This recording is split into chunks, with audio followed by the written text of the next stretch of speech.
कार्यक्रम सुनने वाली हमारी सभी सखियों को, सभी श्रोताओं को चंचल वर्मा और संगीता श्रीवास्तव का नमस्कार के साथ साथ हम देते हैं ढेरों सारी बधाइयाँ जो बहुत खास दिन आज हम मनाने वाले हैं। सबसे पहली बात तो ये कि आज है रक्षाबंधन का त्योहार, जो भाई बहन के पवित्र रिश्ते का प्रतीक है। और हम कह सकते हैं कि एक रक्षा सूत्र के बारे में ये त्योहार है। तो सिर्फ भाई बहन का रिश्ता ही नहीं, जो हमारी रक्षा करता है, हम उन सभी के लिए, हम सभी रक्षकों को भी सलाम करते हैं और सभी को रक्षाबंधन की बधाई देते हैं। तो बहुत बहुत बधाई आज के दिवस की सभी को। और देखिए, जो हवाएं होती हैं ना, उनमें कुछ खुशबू सी घुल जाती है चंचल, और मंद मंद सी जब ये मुस्कान चेहरों पे नजर आती है, कुछ बदला बदला सा माहौल होता है, तो फिर समझ में आ जाता है कि कुछ तो है ना। तो जब आज चेहरा ऐसा खिला खिला होता है ना, तो मन करता है कि एक फोटो खींच ली जाए उस चेहरे की, और उसे बस फोटो कैमरे में कैद कर लिया जाए। तो वही मैं कहने वाली थी कि कुछ नहीं बल्कि बहुत कुछ होता है। जी हाँ, और बहुत कुछ जब सिमट जाता है फोटोग्राफी में तो अलग सी बात होती है। तो इसीलिए आज फोटोग्राफी दिवस के बारे में हम बात करेंगे। और इसके अलावा आज है बहुत एक खास दिन जो हमारी प्राचीन भाषा से जुड़ा है, यानी कि विश्व संस्कृत दिवस। इसके बारे में भी चर्चा होगी। एक और आज खास दिन हम मना रहे हैं, ये है विश्व मानवतावादी दिवस, इसके बारे में। और क्योंकि सोमवार का दिन है, हम बात करते हैं, कुछ सौंदर्य चर्चा होती है आज। और देखिए कि जब त्वचा की निखरी सी त्वचा होती है, अच्छी ऐसी लगती है, तो फिर मन भी बड़ा खुश रहता है। तो कुछ शहद की बातें।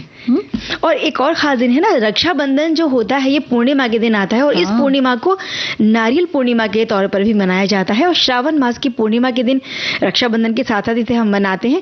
इसी दिन महाराष्ट्र और दक्षिण भारत के समुद्री क्षेत्रों में नारियल पूर्णिमा का पर्व बहुत ही ज्यादा धूमधाम से मनाया जाता है। हाँ, तो ये पर्व भी मनाया जा रहा है नारियल पूर्णिमा के दिन, बल्कि इसे नारियली पूर्णिमा भी कहते हैं। ला थोड़ा सा अलग होता है महाराष्ट्र में, है ना। तो इस दिन रक्षा सूत्र बांधने और समुद्र देवता की पूजा की परंपरा है। सभी मछुआरों के लिए ये एक बड़ा खास त्योहार है, क्योंकि मछली पकड़ने की शुरुआत इसी दिन से भगवान इंद्र और वरुण की पूजा करने के बाद करते हैं। क्योंकि कुछ दिन जब बारिश बहुत तेज रहती है तो समुद्र में उफान बहुत ज्यादा होता है ना, तो कुछ महीनों तक समुद्र में जाते नहीं हैं। और फिर जब धीरे धीरे समुद्र शांत होने लगता है तो इंद्रदेव और वरुण देव की पूजा के बाद इस दिन से शुरुआत हो जाती है। तो उनके लिए भी बड़ी खुशी का दिन होता है। और नारियल पूर्णिमा की पूजा करने के लिए नारियल को पीले वस्त्र में लपेटकर फिर उसे केले के पत्तों पर रखकर अच्छे से सजाकर लेकर जाते हैं। और इसके बाद नारियल की शिखा समुद्र की तरफ करके फिर विधिवत पूजा और अर्चना की जाती है, मंत्र पढ़े जाते हैं। बाद में समुद्र देव को इसे अर्पित कर दिया जाता है, यानी समुद्र में इस नारियल को बहा दिया जाता है, और ताकि समुद्र देव हमारी सभी तरह से रक्षा कर सके। हाँ, क्योंकि पर्यावरण में सभी चीजें बहुत जरूरी हैं। और जो हमारे त्योहार होते हैं चंचल, वो देखिए इसी तरफ इशारा करते हैं, क्योंकि जो त्योहार होते हैं वो किसी न किसी तरह से हमसे जुड़े होते हैं, हमारे स्वास्थ्य से जुड़े होते हैं, और हमें जीवन में किस तरह से चलना है उससे भी जुड़े हुए होते हैं। तो नारियल अर्पण करते समय प्रार्थना करते हैं कि हे वरुण देव, आपके रौद्र रूप से हमारी रक्षा हो और आपका आशीर्वाद प्राप्त हो। दक्षिण भारत में इस त्योहार को हर वर्ग अपने अपने तरीके से मनाता है। तो हम भी सागर देव को प्रणाम करते हैं और सभी को नारियल पूर्णिमा की बधाई देते हैं। सुनते हैं एक गाना।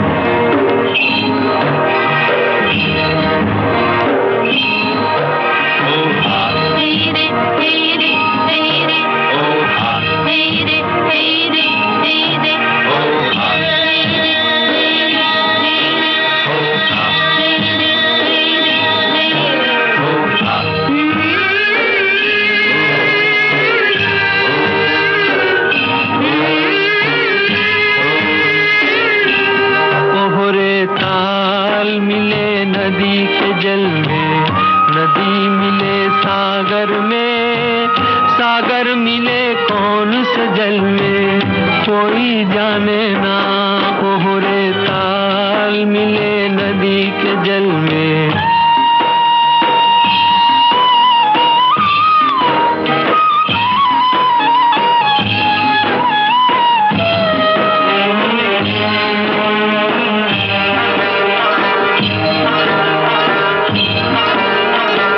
सूरज को धरती तर से, धरती को चंद्रमा, धरती को चंद्रमा।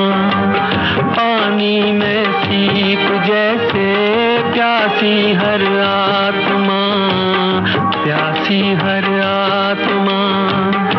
ओ मितवारे पानी में सीप जैसे प्यासी हर आत्मा, बूंद छुपी किस बादल में कोई जाने ना। मोहरे ताल मिले नदी के जल में, नदी मिले सागर में, सागर मिले कौन से जल में कोई जाने ना। मोहरे ताल मिले नदी के जल में।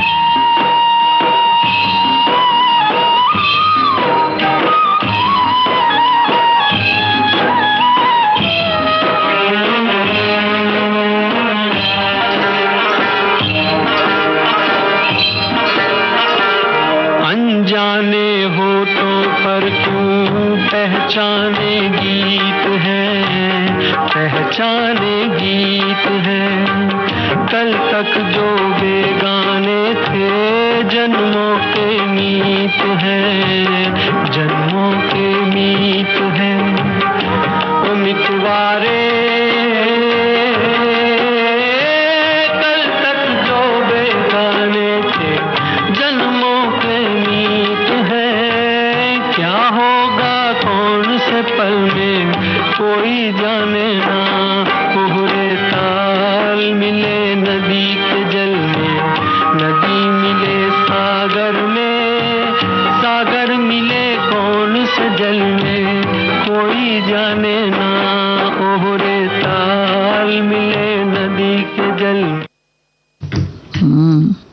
लेकिन ये तो पता है कि भाई जो हमारे मछुआरे भाई हैं वो जो है कितनी श्रद्धा से ये पूजा करते हैं, और इस तरह से जो हमारी परंपरा है, हमारी संस्कृति है, वो आगे बढ़ती चली जाती है। और देखिए हमारी संस्कृति में न सिर्फ सूर्य भगवान, इंद्र देवता, ये जो बारिश होती है उनका, फिर समुद्र है, नदियां हैं, सभी की पूजा होती है, सभी का अपना एक महत्व स्थान है। बिल्कुल, जैसे इसमें सागर की पूजा की जाती है, एक त्योहार होता है गंगा दशहरा, वहाँ नदियों की यानी गंगा नदी की पूजा की जाती है। तो प्रकृति से जुड़े बहुत सारे त्योहार हमारे देश में मनाए जाते हैं, और ऐसा ही आज एक बहुत प्यारा त्योहार हम मना रहे हैं। ये नारियल पूर्णिमा के साथ ही मनाया जाता है, और ये होता है रक्षाबंधन का त्योहार। रेशम की डोरी में जहाँ भाई बहन के लिए ढेर सारा प्यार लेकर आती है, और वहीं भाई बहन हमेशा एक दूसरे को सपोर्ट करते हैं, और भाई अपनी बहन को सुरक्षा देने के लिए हमेशा आगे रहता है। तो फिर थोड़ा प्यार, थोड़ी तकरार, झगड़ना, रूठना, मनाना, यही है भाई बहन के रिश्ते का प्यार। और सूरज की तरह चमके इसकी जिंदगी, फूलों की तरह महके इसकी जिंदगी। यही दुआ है इस बहन की आज, दुनिया की सारी खुशियां मेरे भाई के दामन में आ जाएं। तो ऐसी ही दुआएं करती है एक बहन अपने भाई के लिए। रक्षाबंधन के दिन बहनें अपनी भाई की कलाई पर स्नेह और प्रेम का सूत्र बांधती हैं, और उनकी लंबी उम्र के लिए कामना करती हैं। भाई भी अपनी बहनों को रक्षा का वचन देते हैं। रक्षाबंधन को भाई बहन के प्यार का प्रतीक माना जाता है, और है ये, और उनके रिश्तों में जो मिठास है, विश्वास है और प्रेम बढ़ाने वाला ये पर्व माना गया है। श्रावण मास के शुक्ल पक्ष की पूर्णिमा तिथि को रक्षाबंधन का त्योहार मनाया जाता है। कहते हैं कि जो रिश्ता है बड़ा अटूट होता है, और रक्षा सूत्र एक ऐसा धागा है जो भाई बहन के दिलों को प्यार से जोड़ता है, और साल दर साल ये जो रिश्ता है और भी ज्यादा मजबूत होते जाता है। और इस त्योहार से जुड़ी किंवदंतियां भी हैं। उनमें से एक महाकाव्य महाभारत से है कि पौराणिक कथाओं के अनुसार भगवान कृष्ण की उंगली सुदर्शन चक्र से गलती से कट गई थी, जिससे उसमें से खून बहने लगा। तो द्रौपदी ने खून रोकने के लिए अपनी साड़ी के एक टुकड़े से कपड़े से एक टुकड़ा फाड़कर और उनके चोट पर बांध दिया। जब उन्होंने ऐसा किया तो जो भगवान कृष्ण थे उनके हाव भाव से बड़े प्रभावित हुए, और उन्होंने हमेशा उनकी रक्षा करने का वादा किया।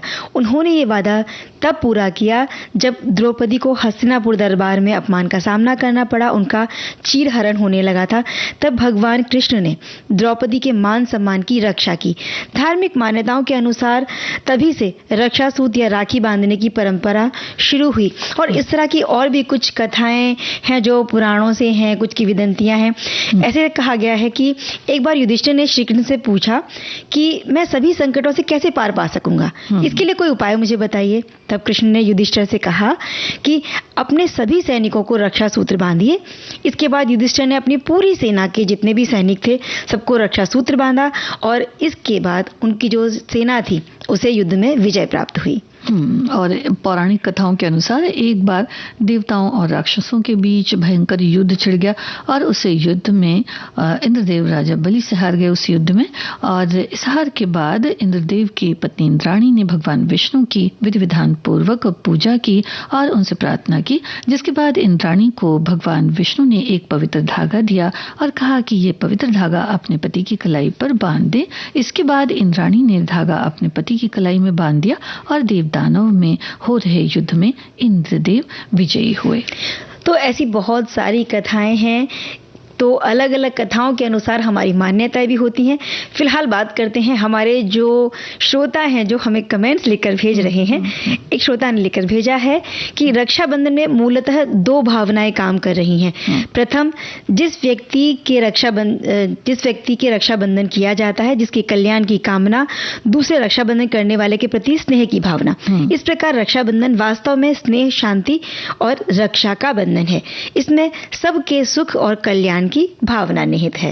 और सही बात है। हाँ, और हमारे एक और श्रोता ने लिखा है कि रक्षाबंधन एक जो है वो शुभकामनाएं पहले दिया है और फिर आपके जीवन में सुख समृद्धि और खुशियां हो, आपका भाई बहन का रिश्ता मजबूत हो, आपके परिवार में प्यार और स्नेह बना रहे।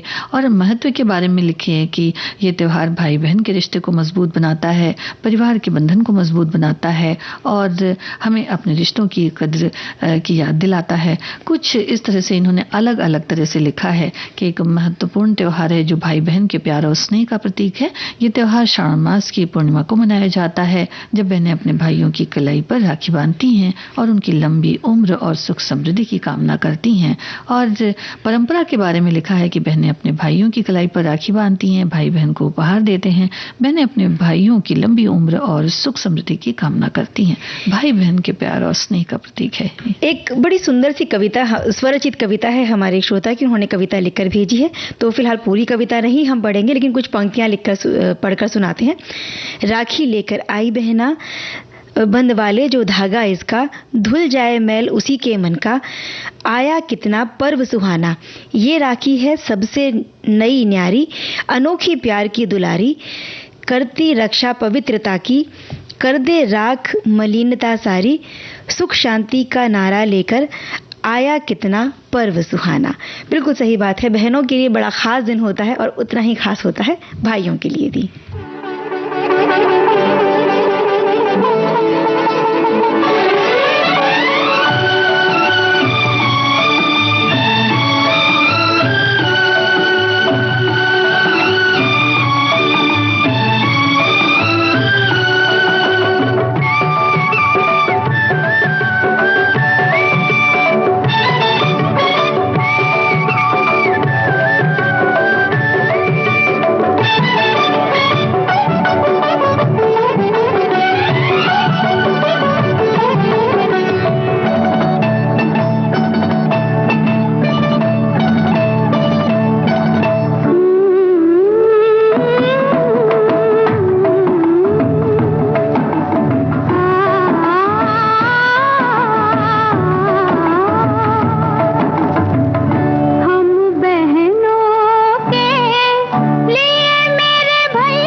बिल्कुल सही बात है। कुछ दिन ऐसे होते हैं जो साल में एक बार ही आते हैं और जब ऐसा दिन कोई आए तो उसे भरपूर जी लेना चाहिए। और साल में एक ही बार आता है विश्व फोटोग्राफी दिवस और ये 19 अगस्त के दिन आता है।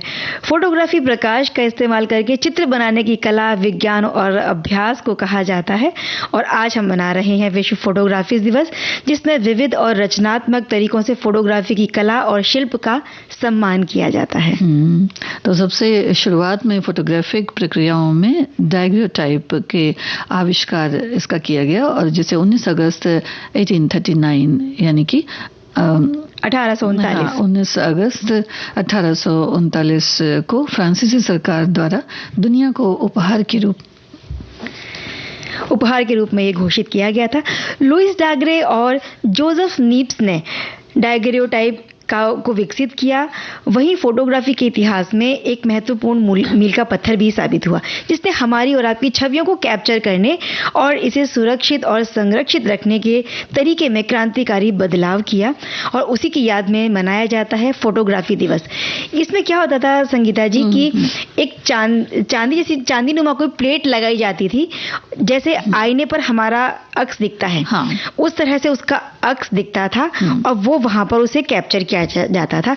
बाद में उस प्रिंट को धोया जाता था, एक अलग तरह का वो पानी होता था, केमिकल वाला रासायनिक पानी, जिसमें धोकर तो उस तरह से वो पिक्चरें डेवलप होती थी। और ये तकनीक आगे चलकर कितना बदलती गई और आज ये कैमरे, जब पहले बहुत बड़ी एक इजाद मानी जाती थी, अब तो हर एक के हाथ में, हमारे मोबाइल में हम कैमरा लिए घूमते रहते हैं। जी। और जो ये जहां तक धोने की जो आपने बात करी कि ये इसमें जो अलग से मतलब बाद में संशोधन होते चले गए, उसमें तो ये भी देखा जाता था कि मतलब हम लोगों ने भी देखा है कि किस तरह से फोटोज खींच करके और उसके बाद उसको पानी में बिल्कुल डाल दिया जाता था। तो बड़ा आश्चर्य लगता था कि भाई ये इस तरह से डाल दिया गया तो क्या फोटो खराब नहीं हो जाएगी, लेकिन वो होती नहीं है, बल्कि उसका निखार बहुत अच्छा होता है। और जहां तक कि कलर वगैरह की बात है, रंग की बात है, तो वो ब्लैक एंड व्हाइट ही होती थी पहले।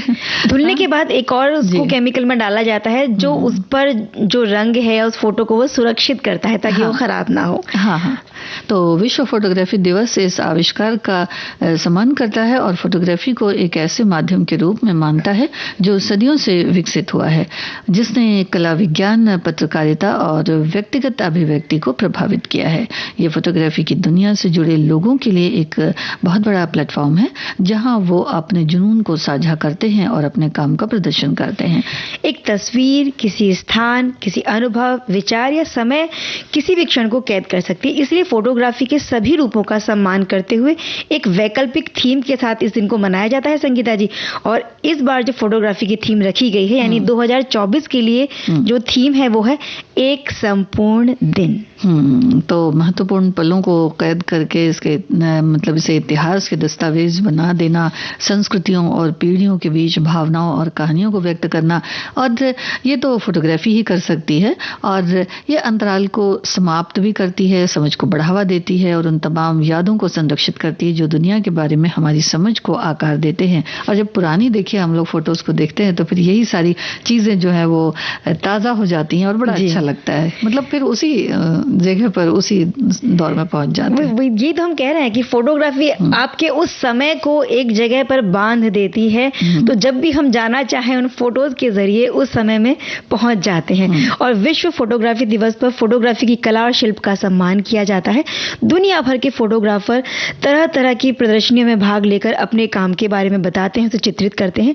प्रयोगशालाओं, आश्रमों और आश्रमों के पीछे की संस्कृति, दृष्टि के बारे में जानकारी प्रदान की जाती है।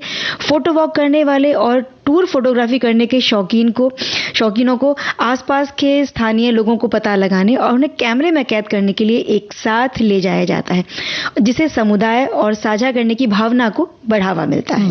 और कई प्रतियोगिताएं भी होती हैं जिसे पोर्टफोलियोज की तरह पे देखा जाता है और जिसमें फोटोग्राफी कौशल का प्रदर्शन किया जाता है। फोटो उत्सव जैसे कोचिंग कार्यक्रम में हमारे विश्व को आकार देने वाले फोटोग्राफर्स को भावनाओं को कैद करने की फोटोग्राफी फोटोग्राफी की शक्ति को प्रस्तुति के अवसर मिलते रहते हैं। हमारे एक श्रोता ने कमेंट लिखा है कि हर साल 19 अगस्त को फोटोग्राफी दिवस उत्साह के साथ मनाया जाता है। ये दिन उन लोगों के लिए खास महत्व रखता है जो किसी खूबसूरत चीज को या नज़ारे को अपने कैमरे में कैद कर लेना पसंद करते हैं। और कितनी तरह की फोटोग्राफी होती है, सिर्फ हमारे किसी चेहरे को ही कैद नहीं करना, आप किसी जगह को, जीव जंतुओं को, प्रकृति को, किसी हिस्टोरिकल प्लेस को बड़े सुंदर तरीके से कैद किया जाता है और चलचित्र बनाए जाते हैं। ये एक बहुत बड़ा फील्ड है अगर यूं देखा जाए। मतलब ये कह सकते हैं कि एक उम्र को कैद कर लिया जाता है। और देखिए ना, कितने बड़े बड़े जो साहित्यकार हैं, वैज्ञानिक हैं, महान लोग हुए हैं, सबने इसके बारे में कुछ ना कुछ कहा है। अज्ञात ने कहा था इसके बारे में कि एक तस्वीर जीवन का युद्ध बटन है। इसी तरह से डेस्टिन स्पार्क्स ने कहा, फोटोग्राफी एक ऐसी कहानी है जिसे मैं शब्दों में बयां नहीं कर सकता। महबूबा तेरी तस्वीर किस तरह मैं बनाऊं,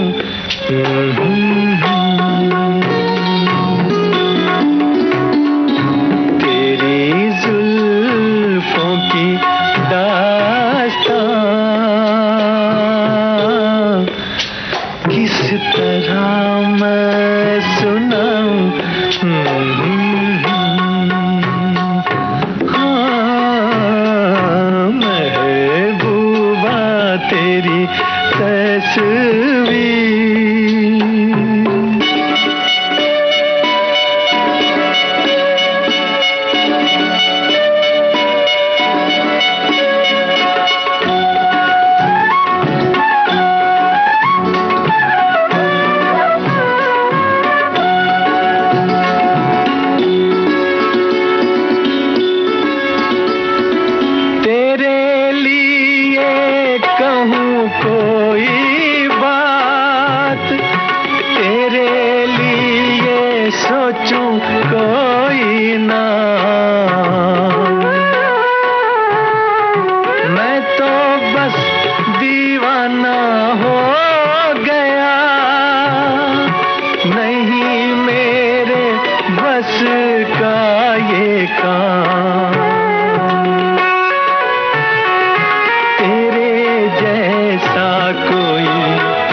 तेरी तस्वीर किस तरह मैं बनाऊं।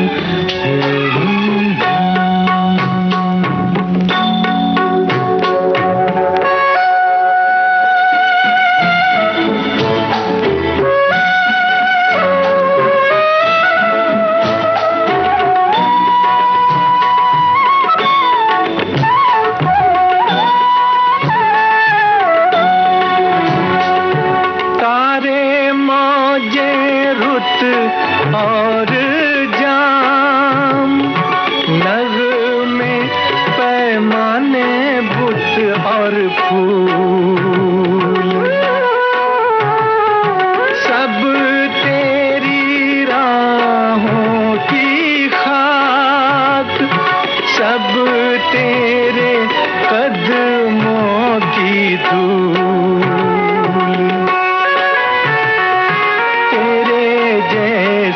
कोई कहीं देखा न सुना है महबूबा, महबूबा तेरी तस्वीर किस तरह मैं बनाऊं।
तस्वीर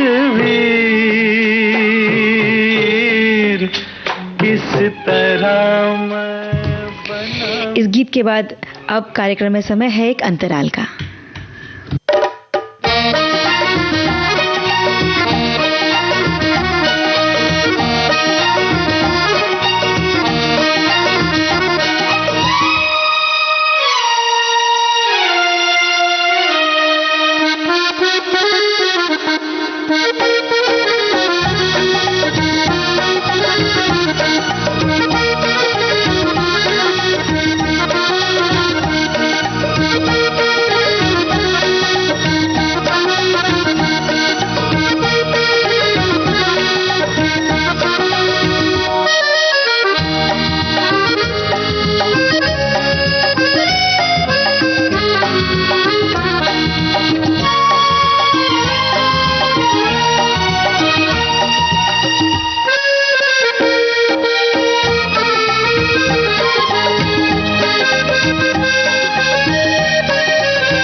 तो ब्रेक से पहले हम गीत सुन रहे थे कि महबूबा तेरी तस्वीर किस तरह मैं बनाऊं। नहीं, तो बनाई जब जाती फोटोग्राफी नहीं होती थी ना तब तस्वीरें हाथों से ही बनाई जाती थी, लेकिन बाद में ये तकनीक इजाद हुई और फिर वो हाथ से बनाने के लिए तो आज भी बनाई जाती है, लेकिन ये जो है कि भाई इंस्टेंट हमें जब फोटो चाहिए तो वो मिल जाती है। अब फोटोग्राफी के बारे में हमारे एक श्रोता ने लिखा है कि कैमरे की हल्की क्लिक, रोशनी की चमक और समय का एक पल हमेशा के लिए कैद हो जाता है। शायद डिजिटल रूप से, शायद फिल्म पर माध्यम कभी उतना महत्वपूर्ण नहीं होता जितनी कैद की गई कोई भी याद या पल महत्वपूर्ण होता है। लोगों का एक समूह, सूर्यास्त या यहाँ तक कि पानी से बाहर कूदती हुई मछली, एक तस्वीर उस सटीक क्षण की भावना और संदर्भ को महसूस करने का एक तरीका है। इस खूबसूरत विश्व फोटोग्राफी दिवस पर हम सब मिलकर जश्न मनाएं। क्या बात है, बहुत सावधान भी रहें, क्योंकि बहुत सारी जगह ऐसी हैं जहाँ बहुत ही खूबसूरत जो है वादियां हैं और उसमें जब हम जाते हैं तो फिर अपने हाथ को नहीं रोक पाते और फिर ये होता है कि भाई खतरनाक जगहों पर भी कई बार सेल्फी हो गई या फोटो हो गई वो ली जाती है, तो उस पे जरा सा सावधान। बिल्कुल, फोटोग्राफी का एक जो बदला स्वरूप है जिसे हम सेल्फी कहते हैं कि अपनी फोटो खुद ही लेना।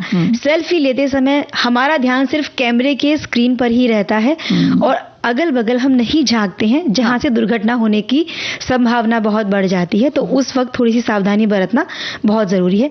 बहरहाल एक और कमेंट आया है कि वह फोटोग्राफी दिवस भी होता है, इस श्रोता ने लिखा है। अरे ये तो जब मन भाया तभी कर लिया। पहले कैमरे से सित श्याम हुआ करता था, यानी श्वेत श्याम हुआ करता था। अब मोबाइल रंगीन हो रहा है, पहले स्टूडियो में और घर में ही। फिर यही नहीं, अभी तो बहुत सारी वैरायटी भी हैं। सेल्फी ले लें, किसी की जरूरत ही नहीं है फोटो लेने के लिए। लेकिन ये बात अब वैश्विक स्तर पर हो रही है तो जरूर ही कुछ नया होगा। कि देखते हैं अब इसमें क्या है वैश्विक दिवस पर। ये बात हमारे श्रोता ने लिखी है। हाँ, क्योंकि उसमें देखिए जैसे जैसे नई नई चीजें इजाद होती चली जा रही हैं वैसे वैसे एक तरह से कह सकते हैं ना कि ये वैश्विक स्तर पर भी है, तो इस पर जो कंपटीशन है वो भी कुछ ज्यादा है। और आज एक और खास दिन हम मना रहे हैं संगीता जी, जो है विश्व मानवतावादी दिवस। और ये आज ही के दिन मनाया जाता है और उन लोगों की याद में इसे हम मनाते हैं जिन्होंने विश्व स्तर पर मानवतावादी संकट में अपनी जान गंवाई या फिर मानवीय उद्देश्यों के कारण दूसरों की सहायता के लिए अपने प्राणों को बलिदान कर दिया। तो ये जो बात है वो बहुत कम लोगों में नजर आती है। तो इस भावना को मुझे लगता है कि समझना बहुत जरूरी है, क्योंकि व्यक्तिगत तौर पर ही जब हम लोग आगे बढ़ते हैं तभी कह सकते हैं कि कोई चीज जो होती है वो आगे बढ़ती है और वो जो उसकी मूलभूत चीज है वो हम पा सकते हैं। तो ये श्रद्धांजलि है उन मानवीय कार्यकर्ताओं को, सभी सहायता और स्वास्थ्य कर्मियों को, सबसे ज्यादा जरूरतमंद लोगों को जीवन रक्षक सहायता और सुरक्षा प्रदान करना जारी रखते हैं जो लोग। और साल 2008 में संयुक्त राष्ट्र महासभा ने 19 अगस्त का दिन चुना मानवतावादी दिवस मनाने के लिए। इस प्रस्ताव को पारित कर दिया गया था और ये प्रस्ताव स्वीडन ने रखा था। तो ऐसा अनुमान है कि अब तक लगभग 4000 से ज्यादा राहत कर्मियों को निशाना बनाया जा चुका है, जो कह सकते हैं कि कुछ एक हमले भी होते हैं जिसमें घायल होते हैं तो कितनों को अपनी जान गंवानी पड़ती हैं, और कई बार ऐसा भी होता है वाकया कि गिरफ्तारियां भी होती हैं और भी लोग भी हट जाते हैं किसी दूसरे तरीके से। तो ये बहुत सोचनीय है और इस पर ध्यान देने की जरूरत है। बिल्कुल, विश्व भर में जो अशांति फैली हुई है और संघर्ष में लाखों लोग अपनी सरजमी से अलग हो जाते हैं, जिन्हें किसी अन्य जगह पर स्थापित भी किया जाता है, तो ऐसे लोगों की संख्या भी करीब 6.5 करोड़ तक होने का अनुमान बताया जाता है। और बहुत सारी जगह हमने देखा है कि छोटे छोटे बच्चों को भी सशस्त्र समूहों में भर्ती कर लिया जाता है, उन्हें लड़ाइयों में झोंक दिया जाता है, महिलाओं के साथ भी उत्पीड़न के व्यवहार किए जाते हैं, उन्हें अपमानित किया जाता है। और जब कोई राहत कर्मी उनकी मदद के लिए आगे आता है या फिर चिकित्सा कर्मी जरूरतमंदों को राहत पहुंचाते हैं तो उन पर भी हमले किए जाते हैं, उन्हें भी निशाना बनाया जाता है, उन्हें भी धमकियां दी जाती हैं। तो विश्व मानवता दिवस पर हम सब ये संकल्प लें कि अपने प्रयास से इन संघर्षों से प्रभावित होने वाले लोगों की हर संभव मदद कर सकें। बिल्कुल, हमारे द्वारा कोई ऐसा काम हो कि हम किसी के चेहरे पर मुस्कान ला सकें, लोगों को अपना बनाना है, उनसे किसी तरह का बैर नहीं करना है। अच्छा, उसके लिए कुछ ये जरूरी नहीं है कि आप को कहीं बाहर जाना है या कुछ करना है, ये आप जहां या कुछ बड़े पैमाने पर करना है या आप छोटे पैमाने पर भी अपने आसपास भी कर सकते हैं। क्या आप देखिए कि कोई ऐसी बात हो रही है तो उस पर आगे आना, उसको रोकने का प्रयास करना, ये बहुत बड़ी बात होती है। कई बार होता है कि हम लोग उसको देखते रह जाते हैं और फिर ये लगता है कि भाई इतने सारे लोग हैं तो फिर कोई नहीं आगे बढ़ रहा है तो फिर हम क्यों बढ़ें। तो ये किसी न किसी को तो ये रिवाज जो है वो बदलना पड़ेगा। बिल्कुल बिल्कुल, जब भी हम कहीं किसी अजनबी को भी देखें कि वो किसी संकट में है, किसी मुसीबत में है और हमारी एक छोटी सी मदद उसे राहत पहुंचा सकती है, उसके चेहरे पर मुस्कान ला सकती है, तो ये प्रयास हमें जरूर करना चाहिए।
छा जाती है।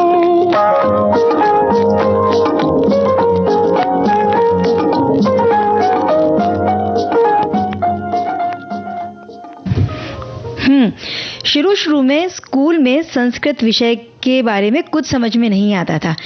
किसी तरह से ठीक से ठोक बजाकर हम पास हो जाते थे। धीरे धीरे जब समझ में आने लगा तो इसमें बहुत नंबर आने लगे और जनरल मार्क्स आने पर भी बहुत बढ़िया नंबर आने लगे थे। बिल्कुल यही खास बात है इस भाषा की जिसके बारे में हम बात कर रहे हैं, जो है संस्कृत। क्योंकि आज बड़ा खास दिन है, विश्व संस्कृत दिवस है और इसी भाषा के बारे में हम बात कर रहे हैं। बड़ी मीठी सी भाषा है संस्कृत। दुनिया की सबसे पुरानी ज्ञात भाषाओं में से एक मानी जाती है। संस्कृत को सम्मान देने के लिए हर साल श्रावण मास की पूर्णिमा के दिन विश्व संस्कृत दिवस मनाया जाता है। इस वर्ष 2024 में 19 अगस्त को ये दिन मनाया जा रहा है। बिल्कुल, यानी आज के दिन इसे हम मना रहे हैं। एक बड़ी अच्छी बात लिखी है हमारे एक श्रोता ने कि ती ता अति संस्कृत का ये शब्द बहुत बार आता है। इसे जब हम स्कूल के दिनों में थे तो इसे रटा करते थे और हिंदी ये विश्व संस्कृत दिवस की हार्दिक शुभकामनाएं इन्होंने हमें दी है। सही बात है, जब छोटे बच्चे होते हैं हम और जब हमें कोई चीज कठिन लगती है तो हम रट्टा मारकर ही उसे याद करते हैं और बहुत सारे जो लोग हैं उन्होंने शायद इसी तरह से संस्कृत को याद किया होगा। मुझे भी याद आ रही ना, पठति पट्टा पठन्ति, पट्टा पठत रामे रामो रामा और जो बहुत सारे श्लोक हुआ करते थे संस्कृत के। जी जी, उसके रूप हुआ करते थे तो बड़ा मजा आता था और पढ़ने में भी बड़ा अच्छा लगता है। तो बस यही है कि अगर आप रुचि उसमें थोड़ी सी अगर हो जाए तो फिर पढ़ने में बड़ा मजा आता है। हमारे एक श्रोता ने लिखा है कि संस्कृत आदिकालीन भाषा है जिसे देववाणी कहते हैं।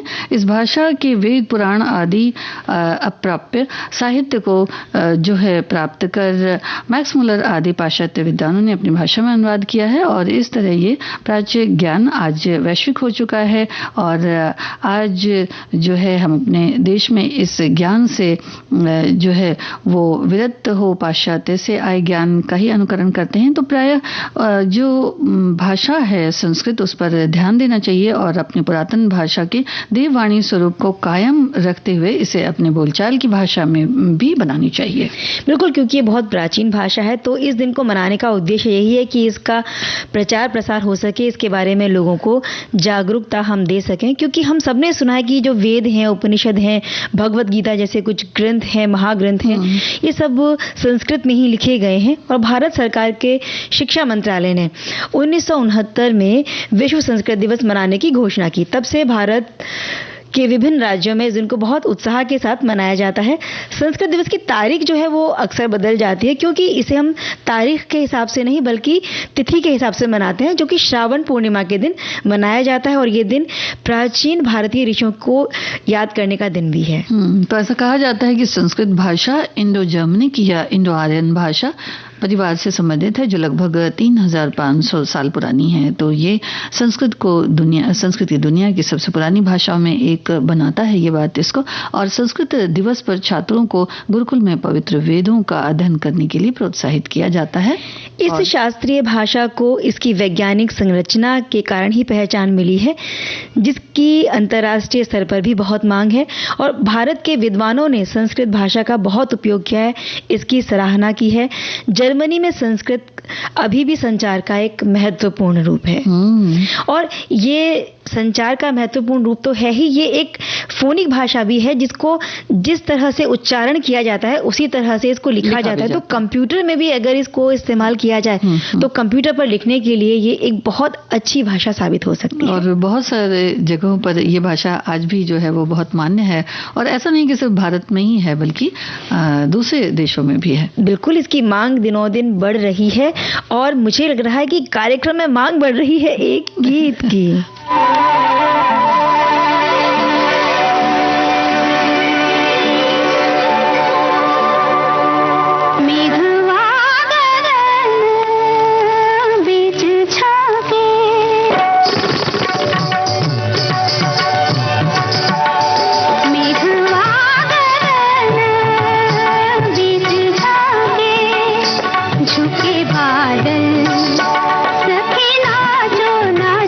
झुके बादल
जी संगीता जी, बिल्कुल इन दिनों ऐसा ही मौसम है कि जो मेघ हैं वो गगन के बीच से झांक रहे हैं, यानी कहीं बरस रहे हैं, कहीं नहीं बरस रहे हैं। हाँ जी, तो फिलहाल बात कर रहे हैं हम संस्कृत दिन के बारे में।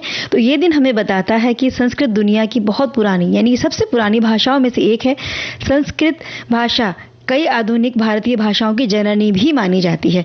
इस दिन को मनाने का उद्देश्य है कि संस्कृत को सीखने, समझने को बढ़ावा देने के लिए, इसका उपयोग करने के लिए प्रोत्साहित करना, विज्ञान, दर्शन और साहित्य पर इसके प्रभाव सहित दुनिया में संस्कृत के योगदान को उजागर करना, संस्कृत को एक जीवंत भाषा के रूप में सुरक्षित और संरक्षित भी रखना।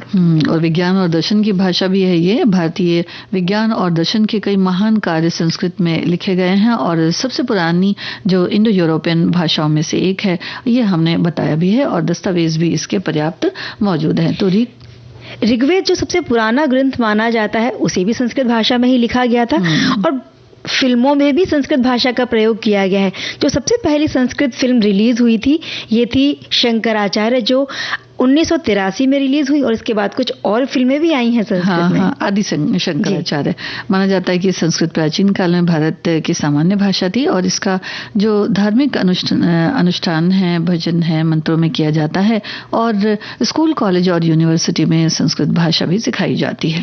संस्कृत में प्राचीन ग्रीक और शास्त्रीय लैटिन जैसी अन्य पुरानी भाषाओं के साथ कई समानताएं हैं। ऐसा इसलिए है क्योंकि ये तीनों ही इंडो यूरोपियन भाषाओं के परिवार से संबंध रखती हैं। संस्कृत अब कह सकते हैं कि रोजमर्रा की भाषा के रूप में उपयोग नहीं की जाती, लेकिन कर्नाटक के दो गांव ऐसे हैं, एक है मत्तूर और एक हसोहल्ली, जहां आज भी संवाद की भाषा इसे कहा जाता है। तो सबसे पुरानी भाषाओं में से एक जो ये भाषा है वो आधुनिक भारतीय भाषाओं की जननी भी मानी जाती है। समृद्ध और अभिव्यंजक भाषा है और गौरवशाली इतिहास है और प्राथमिक उद्देश्य संस्कृत के बारे में जागरूकता बढ़ाना और उसका प्रचार करना, यही आज के दिन को मनाने के पीछे जो बात है वो है। अधिकांश आधुनिक भारतीय भाषाएं संस्कृत से ही ली गई हैं या फिर उससे प्रभावित हैं। धार्मिक साहित्य में इसका व्यापक उपयोग होने के कारण संस्कृत भारत के लिए बहुत ही, जो संस्कृति हमारी, उसके लिए महत्वपूर्ण मानी जाती है। तो इसकी जो छोटी छोटी सी कविताएं होती है ना, उसको आत्मसात करने की कोशिश करें। और अब तो देखिए बहुत सारा जो है वो आपको मिल जाएगा, जो मल्टीमीडिया है उसमें भी, तो थोड़ा थोड़ा सा बढ़ सकते हैं आगे और देखेंगे हम भी आगे बढ़े। हाँ, कितनी मजेदार भाषा है। फिर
साजन ढले।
अब बात करते हैं हम शहद के बारे में, जो हमारे त्वचा की रंगत को बढ़ाता है। इसे हम एक प्राकृतिक मिठास के रूप में तो जानते ही हैं, लेकिन स्वास्थ्य गुण भी हैं और सौंदर्य के बारे में भी अगर हम कहें तो सौंदर्य संबंधी तत्व इसमें बहुत सारे मौजूद हैं। एंटीबैक्टीरियल, एंटी इन्फ्लेमेटरी गुण इसमें होते हैं और इसीलिए युगों से इसका उपयोग होता आ रहा है। और इसमें एंटीऑक्सीडेंट, जीवाणुरोधी एजेंट और विटामिन भरपूर मात्रा में होते हैं। और देखिए, काले धब्बे जो होते हैं, दाग धब्बों से निपटने के लिए एक बेहतरीन विकल्प माना जाता है। इससे बहुत सारी जो हैं वो तरीके से सौंदर्य को निखारने के लिए काम आता है। बिल्कुल, क्योंकि हमें त्वचा को नमी देता है, तो प्राकृतिक मॉइस्चराइजर भी इसे हम कह सकते हैं। हाँ। तो कुछ उपयोग अगर हम बताते हैं तो एक छोटे से कटोरे में 1 चम्मच कच्चा दूध लेना है, 1 चम्मच शहद को अच्छे तरीके से मिला लीजिए। तैयार मिश्रण को अपने चेहरे पर मसाज करते हुए लगाएं, थोड़ी देर रहने दें चेहरे पर और फिर सादे पानी से धो दें। तो ये उपयोग ऐसे होते हैं जिनकी स्किन बहुत डल होती जा रही है, त्वचा रंगत खो रही है, तो वो रंगत लौट आएगी।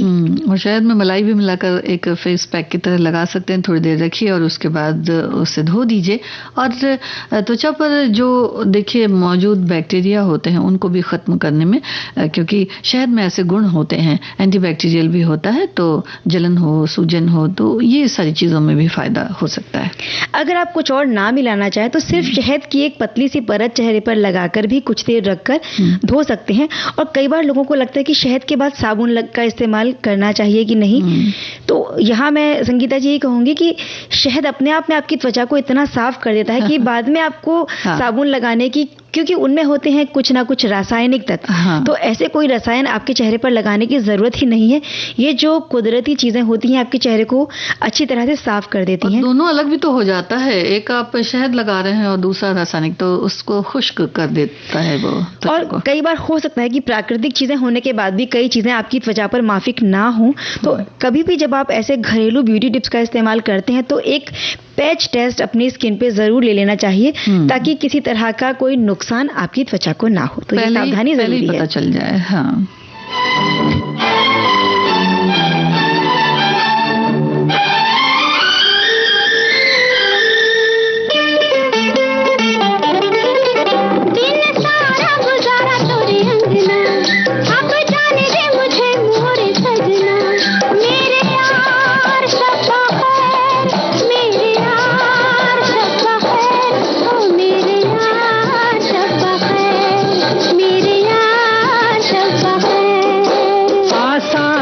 जाना महफिल से, वो कैसे जाओगे निकल कर दिल से। मेरे यार शब्बा खैर, मेरे यार शब्बा खैर, ओए मेरे यार शब्बा खैर, मेरे यार शब्बा खैर।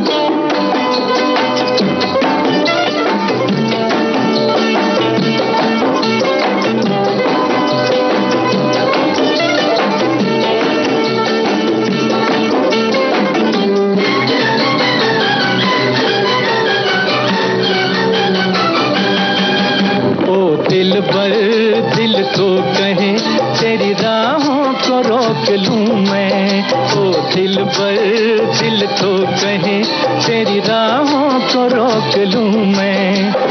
आई बिरहा की रात अब बतला दे क्या करूं मैं। आई बिरहा की रात अब बतला दे क्या करूं मैं। याद आएंगी ये बातें तुम्हारी, तड़पेगी मोहब्बत हमारी। मेरे यार शब खैर, मेरे यार शब खैर, ओ मेरे यार शब खैर, मेरे यार शब खैर। दिन सारा गुजारा तोरी अंगना, अब जाने दे मुझे मोरी सजना।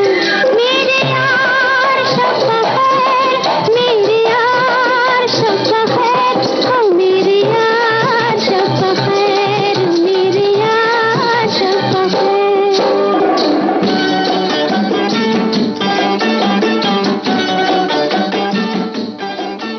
संगीता जी, अब हम भी अपने श्रोताओं से इजाजत लेते हैं और कहते हैं कि अब जाने दें हमें भी, और हम भी शब्बा खैर कह दें उन्हें। हाँ, तो लेते हैं इजाजत। चंचल वर्मा, संगीता श्रीवास्तव का नमस्कार।